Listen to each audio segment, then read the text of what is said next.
There's a fundamental issue with the adaptation of The Last of Us, and it's not the casting. And in general, people are super weird about the way they talk about this show, and in particular, these characters.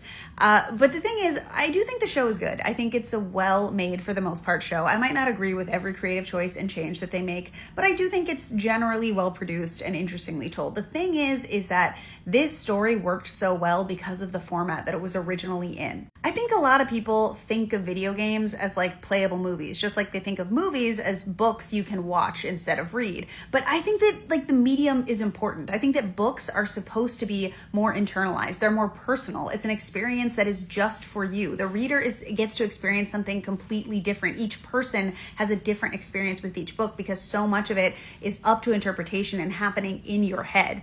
Video games are not movies because they have far less character development and actual story than you would see in a movie or TV show, because it's meant to be a simpler version of a story that you can fully immerse yourself in. You are meant to embody the characters and experience the things that they experience. Their struggles are your struggles because you are playing them. You have to achieve what they achieve in order to move to the next level. And I really do think that one of the reasons why video game adaptations are so difficult to pull off is because it is missing this interactive part of the story. Like when we talk about Abby's physicality being central to her character, that's because so much of the gameplay in The Last of Us is devoted to helping you literally feel the difference in the lived experiences of these characters. You literally cannot do the same moves from one character to another. It's so much more than showing you cutaway scenes of different perspectives in a film or TV show. And I think that like that is something that is really missing. Just like the interactions with the infected in The Last of Us.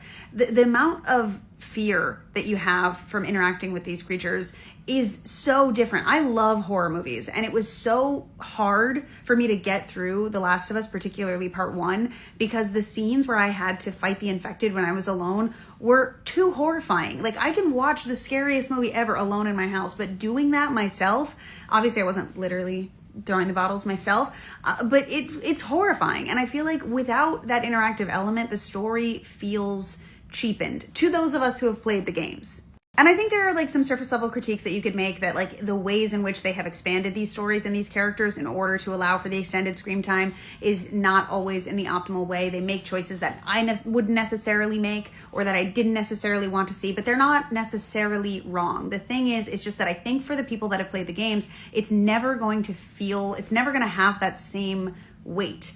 I still think it's very successful, but I think that it's honestly a testament to how incredible this medium of storytelling is. That gameplay is an entirely different and accomplished medium in its own right that is really worthy of celebrating. I think that's the conversation that we should be having, is how cool it is that interactive gameplay has become an entirely new means of storytelling that's really interesting and not really able to be replicated. Like, that's honestly incredible to me.